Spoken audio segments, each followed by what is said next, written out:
Subscribe कीजिए scholar elite channel को और बेल आइकॉन को दबाइए लेटेस्ट एजुकेशनल वीडियो सबसे पहले देखने के लिए।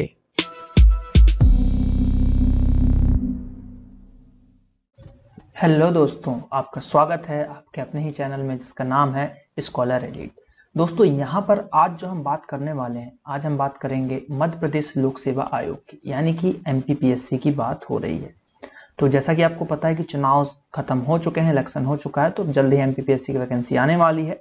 और अगर आपको एमपीपीएससी की तैयारी करनी है तो अब आपको टेस्ट सीरीज लगाने पड़ेंगे, क्वेश्चंस की प्रैक्टिस करनी पड़ेगी और टेस्ट सीरीज के माध्यम से आप जो है यहाँ पर सफलता पा सकते हैं। तो यहाँ पर हमारे चैनल पे फिर से जो है यहाँ पर एक टेस्ट सीरीज आयोजित की जा रही है जो कि एमपीपीएससी के लिए होगी, जो कि एमपीपीएससी टेस्ट सीरीज 2018-2019 होगा। और ये दोनों लैंग्वेजों में रखा गया है, बाइलिंगुअल है, यानी कि आपको जो रिटन मटेरियल मिलने वाला है वो हिंदी में भी मिलने वाला है और इंग्लिश में भी मिलने वाला है। तो यहाँ पर हम तैयारी करेंगे मध्य प्रदेश पीएससी की। तो चलिए शुरू करते हैं आज का क्वेश्चन। जो पहला क्वेश्चन है हमारे सामने वो यह है। तो पहला क्वेश्चन जैसा कि आपको मिल चुका है हमारे स्क्रीन पे, तो पहला क्वेश्चन यह है कि भारत के संविधान के संबंध में निम्नलिखित में से सुमेलित कीजिए। यानी कि यहाँ पे बोला जा रहा है कि ये जो भारत का संविधान है, हमारा जो कॉन्स्टिट्यूशन है, उसमें जैसे पार्ट 1, 2, 3, 4 दिया हुआ है, भाग 1, 2, 3, 4।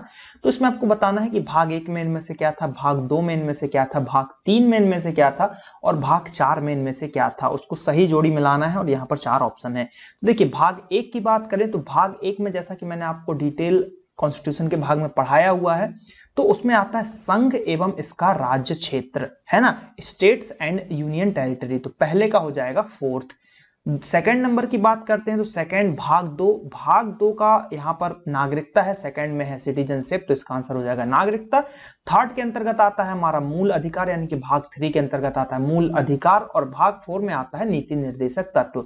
तो आपको इसमें एक ऐसा आंसर देखना है जो ये चारों को फुलफिल करे। तो भाग 1 का हमने 4 देखा, तो 1 का 4 देखिए, या तो इसमें है या तो इसमें है। तो हमने 1 का 4 देखा। सेकंड का हमने देखा कि फर्स्ट है, तो सेकंड का फर्स्ट यहां भी आपको देखने को मिलेगा। थर्ड का सेकंड है और फोर्थ का थर्ड है, यानी कि इसका आंसर हो जाएगा ऑप्शन नंबर बी। इसको आप सिर्फ थर्ड वाले से भी चेक कर सकते थे कि थर्ड का है 2 और थर्ड का 2 सिर्फ एक ही में है, तो इसका आंसर हो जाएगा बी। तो इस तरीके से इसको आप ट्रिक से भी कर सकते थे सॉल्व, लेकिन ये ट्रिक तभी काम करेगी जब आपको पूरे आंसर पता हो, जब आप इसको डीप में पढ़ाई करेंगे तब आपसे ये बनेगा। चलिए नेक्स्ट क्वेश्चन की तरफ पढ़ते हैं। तो पहले का आंसर हो गया बी। सेकंड क्वेश्चन जो है हमारे पास वो यह है कि भारत के लिए, यानी कि जो हमारा इंडिया है, उसके लिए पहली बार एक संविधान सभा के विचार को आगे बढ़ाने के लिए कौन जिम्मेदार था। ठीक है, तो यहाँ पे आपके पास ऑप्शन मिलने वाले हैं कि एमएन रॉय हैं, जवाहरलाल नेहरू है, गोपाल कृष्ण गोखले हैं और सुभाष चंद्र बोस हैं। तो यहाँ पर अगर हम बात करें इसके आंसर की, तो इसका आंसर आपको देखने को मिलेगा पहला, यानी कि एमएन रॉय। रॉय जी जो है इन्होंने विचार यहाँ पे सभा के लिए आगे बढ़ाने के लिए जिम्मेदारी ली थी या जिम्मेदार थे। तो आंसर हो जाएगा एमएन रॉय।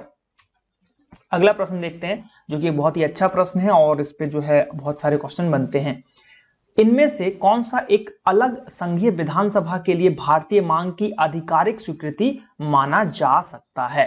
ठीक है, यानी कि यहाँ पे 4 आपको ऑप्शन दिए गए हैं, उनमें से कौन सा था जो कि official acceptance of Indian demand था। ठीक है, जो सेपरेट कॉन्स्टिट्यूशन असेंबली थी उसके लिए, इन सब चीजों के लिए यहाँ पर एक अलग से ऐसा कौन सा प्रस्ताव था या क्या था। ऑप्शन है यहाँ पे क्रिप्स मिशन, अगस्त ऑफर यानी कि अगस्त प्रस्ताव, साइमन आयोग या फिर भारत सरकार अधिनियम 1935। तो इसका आंसर मैं आपको पहले बता देता हूं, इसका आंसर है अगस्त प्रस्ताव यानी कि अगस्त ऑफर। ठीक है, तो इसके बारे में अगर हम बात करें तो अगस्त से आपको याद रखना है, अगस्त कौन सा महीना होता है, अगस्त होता है 8वां महीना। तो ये हुआ था 8 अगस्त को। कब हुआ था, 8 अगस्त। तो 8 आ गया ना, अगस्त ही आएगा। अगस्त कभी कभी पूछा जाता है कि अगस्त प्रस्ताव कब का है, तो 8 अगस्त आपको याद रखना है। अब इसकी सन की बात करें तो 8 अगस्त 1940, 8 अगस्त 1940 को एक वायसराय थे। कौन से वायसराय थे, लॉर्ड लिनलिथगो। याद रखिएगा, लिख देता हूं नाम में, लॉर्ड लिनलिथगो। ठीक है, तो ये थे। अब इनके द्वारा क्या हुआ कि एक प्रस्ताव पेश किया गया जिसको हमने बोला अगस्त प्रस्ताव। अब इसमें क्या था, ये मेनली जिसमें मुस्लिम के हितों का उल्लेख किया गया था, यानी कि जो हमारे मुस्लिम समुदाय हैं उनके हितों के बारे में सोचा गया था और उनके बारे में यहाँ पे लिखा गया था और बताया गया था कि बिना अल्पसंख्यकों की स्वीकृति के सरकार कोई भी संवैधानिक परिवर्तन नहीं कर सकते। यानी कि अगर कोई भी माइनॉरिटी है तो उनकी स्वीकृति के बिना, यानी कि अगर जब तक वो नहीं बोलते हैं, उनके जो भी नेता है वो स्वीकृति नहीं देते हैं, उनके बिना आप परिवर्तन नहीं कर सकते या कोई भी संवैधानिक परिवर्तन लागू नहीं कर सकते। तब क्या हुआ था कि इसका विरोध किया गया था, इसका फिर विरोध हुआ था। विरोध किसने किया था? विरोध किया था भैया कांग्रेस, हमेशा से विरोध करती आ रही है, तो कांग्रेस ने जो है इसका विरोध किया था। अब क्या हुआ कि जो ये प्रस्ताव था मुस्लिमों के हित में था, तो जो मुस्लिम लीग थी हमारी, तो मुस्लिम लीग के लिए ये बहुत ही बड़ा हथियार मिल गया या बहुत ही अच्छा उनके लिए मिल गया, उनके ऊपर उन्होंने बहुत सारी चीजें करने लगे, है ना। अब क्या हुआ कि 1940 में ही ब्रिटिश सरकार जो था तो उसके साथ उन्होंने बहुत सारी यहाँ पर वो सब हुए, बातचीत हुई इसी पर रिलेटेड कि ये होना चाहिए कि नहीं होना चाहिए, बहुत सारी चीजें यहाँ पर देखने को मिली थी। और फिर इसी पे अल्पसंख्यकों के बीच में और भारतीयों के बीच में, इन सब चीजों के बीच में थोड़ा युद्ध का माहौल होने लगा, बहुत सारी गर्मा गर्मी होने लगी हिंदू मुस्लिम में, ये सब चीजें होने लगी। फिर भी लेकिन बाद में जो है इस प्रस्ताव को शामिल कर लिया गया था एंड में। तो ये एक हिस्ट्री मैंने इसके पीछे की आपको बता दी कि आखिर अगस्त प्रस्ताव क्या था। तो 8 अगस्त 1940 डेट बहुत ही इंपॉर्टेंट है। अगला प्रश्न, तो अगला प्रश्न जो आपको देखने को मिल रहा है वो चौथे नंबर का प्रश्न है। वो यह प्रश्न है कि संविधान सभा का गठन 1946 में हुआ था और इसमें से कौन सा कथन यहां पर सत्य है, यह पूछा गया है। तो देखिए संविधान सभा की कुल संख्या 389 थी, जिसमें 296 सीट ब्रिटिश भारत के लिए आवंटित थी और 93 रियासतों के लिए। एकदम सही है। देखिए अगर आपने मेरा डिटेल पार्ट देखा होगा संविधान का, तो ये मैंने आपको पढ़ाया हुआ है। चलिए दूसरा, प्रत्येक प्रांत और रियासत को अपनी आबादी के अनुसार सीट बांटी जाएगी। एकदम सही है। प्रत्येक ब्रिटिश प्रांत को आवंटित सीट 3 प्रमुख समुदाय मुस्लिम, सिख और सामान्य के बीच में विभाजित किया जाना है। यह भी एकदम सही है। अनुपातिक प्रतिनिधित्व की विधि जो होगी उसको लागू की जाएगी यहां पर, तो यह भी एकदम सही है। और रियासतों के प्रतिनिधियों को, रियासतों जो होता है आपका रियासत यानी कि एक पूरी यहां पर जैसे कि राजा महाराजाओं के समय बोलते थे कि ये हमारी रियासत है, कि प्रमुख द्वारा नामित किया जाएगा, यानी कि जो भी प्रमुख होगा उसको नामित यहाँ पे किया जाना चाहिए या जानना चाहिए था। तो एकदम सही है। तो इसका आंसर होगा डी, उपरोक्त सभी। क्या होगा इसका आंसर? इसका आंसर हो जाएगा option number D, all of the above. अब देखिए जो इंग्लिश मीडियम के स्टूडेंट है वो इंग्लिश में यहाँ पे पढ़ सकते हैं, इसलिए मैंने क्वेश्चन जो है हिंदी इंग्लिश दोनों में लिए हैं, लेकिन एक्सप्लेन मैं हिंदी में ही करूंगा क्योंकि हमारा चैनल जो है हिंदी ओरिएंटेड चैनल है। अगले प्रश्न की बात करते हैं जो कि 5वें नंबर का प्रश्न, कि निम्नलिखित में से कौन सा विधानसभा का हिस्सा नहीं थे? M.A. जिन्ना या फिर महात्मा गांधी या फिर डॉक्टर सच्चिदानंद सिन्हा या फिर डॉक्टर यहां पर H.C. मुखर्जी। ठीक है, तो देखिए जिन्ना भी नहीं थे और महात्मा गांधी भी नहीं थे, ये दोनों थे जैसा कि मैं पढ़ा चुका हूं आपको।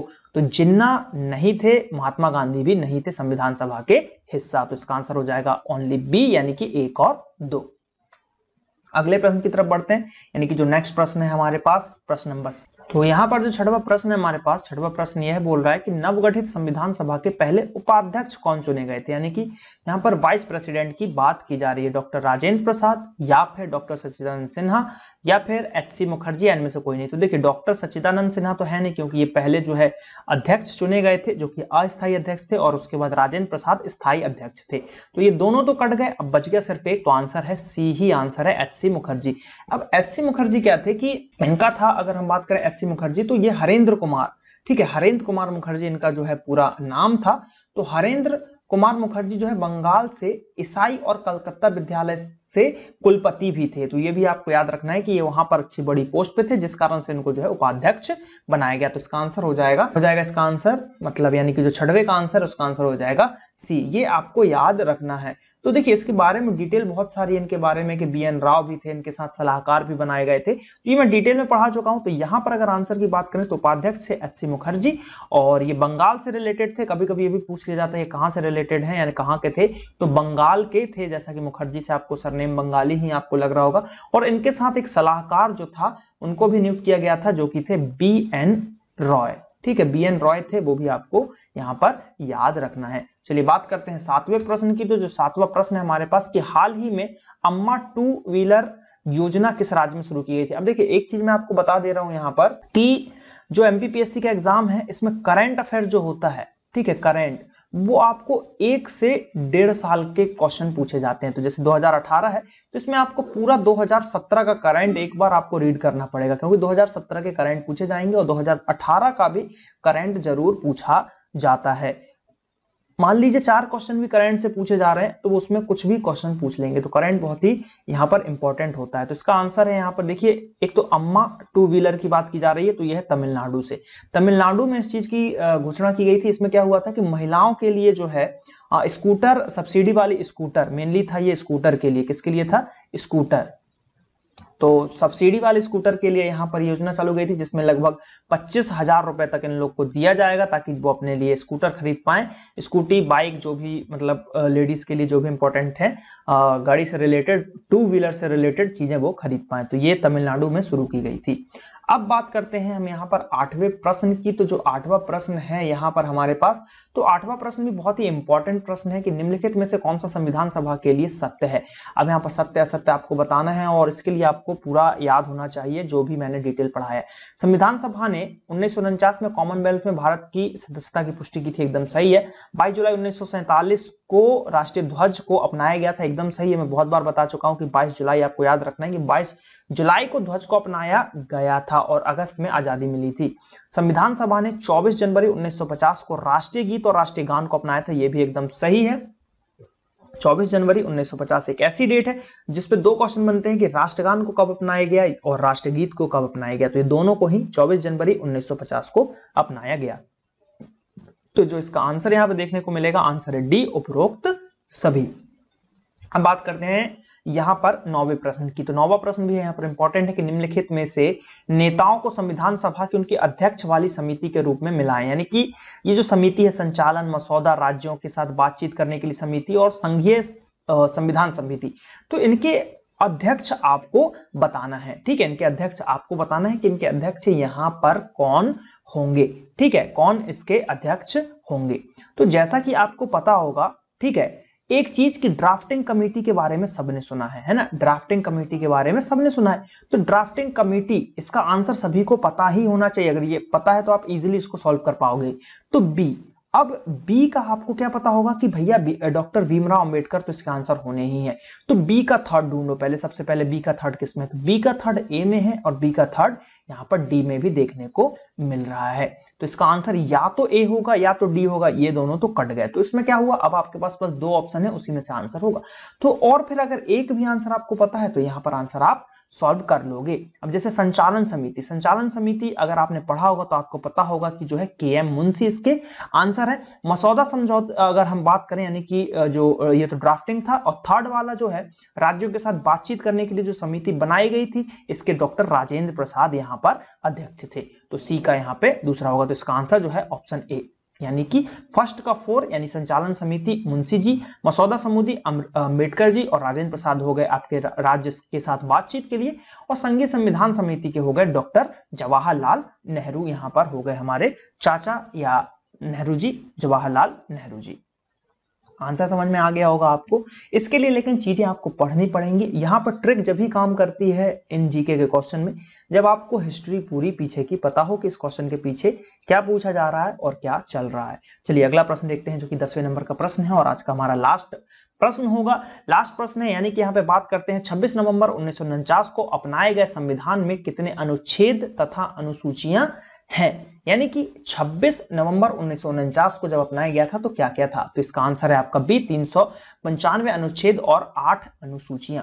तो इसके बारे में अगर हम बात करें तो देखिए 26 नवंबर 1949 को जो है यहाँ पर पारित हुआ था और 26 जनवरी 1950 को ये प्रभावी हुआ था, ठीक है। और अगर हम बात करें 26 नवंबर जो दिन है तो भारत के संविधान दिवस के रूप में भी घोषित किया गया था, और 26 जनवरी का दिन जो है भारत के गणतंत्र दिवस, यानी कि 26 नवंबर संविधान दिवस, 26 जनवरी गणतंत्र दिवस, ये 2 डेट आपको बहुत इंपॉर्टेंट याद रखनी है, ठीक है। इस पर कई बार क्वेश्चन बने, 26 नवंबर और 26 जनवरी, ये है संविधान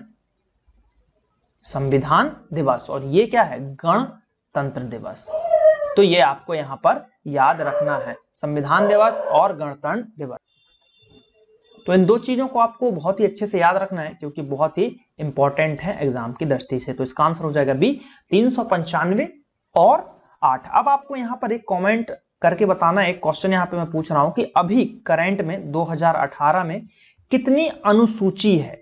ठीक है, अनुसूची आपको बताना है कि हमारी लिस्ट में कितनी अनुसूची अभी तक जोड़ी जा चुकी है, यानी कि टोटल कितनी है। उस समय तो 8 थी, अभी टोटल कितनी है ये कमेंट करके ज्यादा से ज्यादा आपको बताना है। तो आई होप कि वीडियो अच्छा लगा होगा। अगर वीडियो अच्छा लगा है तो लाइक कीजिए, कमेंट कीजिए और ज्यादा से ज्यादा कमेंट कीजिए जो मैंने क्वेश्चन पूछा है, और बताइए कि अगला पार्ट आपको चाहिए कि नहीं चाहिए, सीरीज कैसी लग रही है, मुझे पढ़ाना चाहिए कि नहीं। चलिए मिलते हैं अगले वीडियो में। थैंक यू, जय हिंद, जय भारत।